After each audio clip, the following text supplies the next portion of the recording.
radicals are often not as ideological as we think they are, right? Terrorists aren't gung-ho for dying for Allah. That's not where they start. Where they start is just, should I be an extremist, violent offender, or is it just an opportunity for me to get paid so that I can eat, so that I can find something better, right? It's very pragmatic. We think that extremists are like radicalized beyond saving. In reality, many of them are just distraught and stressed and poor. And extremism is the best way to get a paycheck because they can't get anything else. So Yeah. when ISIS or when Al Qaeda sends 50 people to cross the southern border, 10 of them get across, and 8 of them end up on the other side wondering, oh, like, should I stay an extremist or should I just go get a job at McDonald's? So there's actually an element baked in to our border policy where we expect extremists will cross the border. And we expect that a certain percentage of them will simply discover the truth of the American dream, and they will abandon their extremist ways. Yeah. It is insane to think of it, but there are actual actuarial calculations that allow for a certain level of illegal activity inside the United States because we know they will be de-radicalized or they will choose the American lifestyle over their original extremist goals. Oh, that's crazy. I just think about, like, I joined the military because I needed money for my daughter. And then Yep. then I fell in love because I found a new place for me that I can, I was like, oh, I actually blend in. I fit and I'm actually pretty good. Yep. It's a similar kind of response. Someone comes to America and be like, hey, that sounded good at the time. It was just a means to get me here. Now that I'm here, let me just start a family and live the American dream. Exactly. Oh, But it works in both ways, Vince. It works in both ways. yeah. Because here's the thing that nobody wants to admit. Sometimes you're perfectly rational asylum refugee speak, like those folks will come from poor, dysfunctional, broken countries. And they will come here with every intent to become a bona fide American citizen, right? But then when they get here, they get chewed up by our own system because we don't take very good care of our refugees. We don't take very good care of our asylum seekers. We don't set them up for success.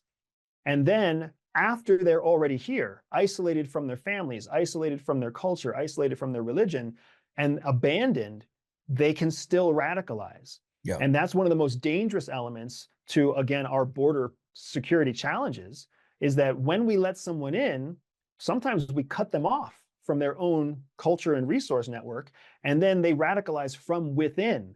And that's how ISIS targets us from within the United States. Yeah, it's very similar to the Mara Salvatrucha, the MS-13.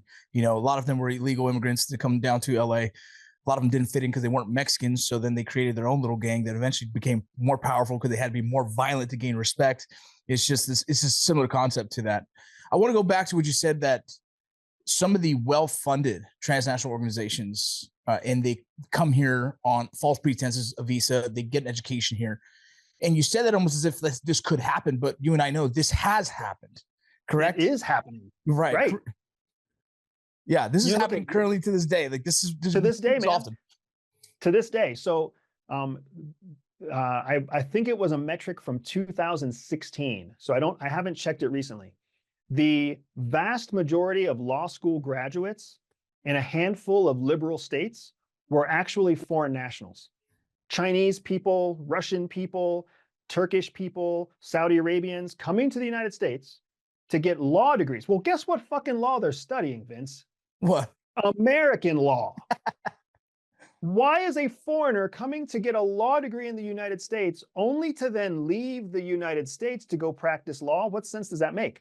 It makes no sense until you start to think about how they're using that education. They use it abroad to find the loopholes in our American laws that allow them to have more success with their foreign operations. But then there's a second contingent of people who come here and stay here so that they can essentially become the senior echelon members of society in the medical practice, in the legal practice, in engineering practices. And the whole reason they're doing that is so that they can become even more valuable to their home country. This is one thing Americans do understand that we choose to not reflect upon. If you take an American out of the United States and you drop their ass in Canada, what do they call themselves, Vince? An American. American, yeah, Drop their ass in Spain. What do they call themselves? American, Drop their ass in fucking Turkey. What do they call themselves? American, So guess what happens when you drop a Chinese in America? Guess what they call themselves? American. Chinese, Chinese. right? We forget that. We forget that simple truth. Yes, we were a country built on the back of refugees. The Statue of Liberty says, bring me your weak, bring me your downtrodden. That's how our country was formed, because we were born of people who were brave enough to leave the hardship they had in the hopes of a higher dream and a bigger dream. But now that is being abused. It's being abused by foreign countries who know they can manipulate American ideology, and they can even capitalize on the conflict we have inside our own country about letting people across the border, right? And that is a messy, messy situation that can be that is vulnerable to abuse, and we're seeing that abuse. And just like you and I, we know it's happening right now, completely legal. There's students in UCLA, students in Villanova, students at the University of Miami, students at Georgia Tech who are a year away from graduating and being invited into the senior echelons of American government and private consulting, and they are here under false pretenses. Yeah, crazy. That's I don't know if a lot of America is ready to believe that, right? We're in a really weird time where I did a stint with psychological operations during my time in the military.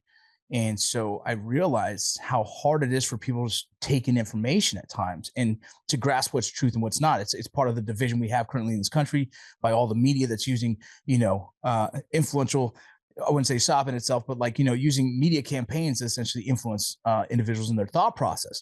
That's why this subject is so challenging, because you divide the country by saying the bleeding hearts of like immigration, and then you have the other side that's like close with the border, and it divides this nation because for the most part, this is a very complex subject. And how do you choose to see it, and through what lens? If you see it as like, man, these are humans and it's a humanitarian mission, well, then you have a bleeding heart for just allow them in and let's take them in and let's help them. And then the other side of it is like, but wait, the security issue in this, who are these people? Shouldn't we identify them? How about the ones we don't catch? And so it's a conversation that the answer really lies in the middle, but no one wants to get to that conclusion. They rather lean harder into their agendas that side with more of their thought process. But when you take a step back, this is so complex, and really we all need to know that this is a subject it's the most important currently, in my opinion, subject that we need to focus on outside of our debt and stuff and all the wars. But this is one of those subjects that we have to pay attention to, because it's the dismantling of America if we continue to allow it to be what it is today. Am I correct on that? No, I completely agree with you, and you're saying it exactly right. The path is in the middle. But the problem is that the middle requires both sides to back off, and we have to fund a middle solution when all of the funding is essentially controlled by the two sides, right? But if we don't find a way to the middle, right, the word dismantling suggests that there's some sort of higher organized intent. I don't know that our adversaries have an organized intent to dismantle us. But what they absolutely want to do is distract, deviate, and allow and disrupt our ability to continue being the world's leading superpower. And in any kind of covert influence operation, when you worked influence operations, when I worked influence operations, the number one thing you have to do is distract your opponent from what you're trying to accomplish. And the best way to distract an American is oftentimes just to parrot the opposing party's party line. And then people get all ramped up about that. You know what I mean? And it's difficult because when you're distracted, the middle just falls apart. So our solution is within reach, but we're not even putting time and effort into solving the problem, because we put all of our time and effort into debating the problem.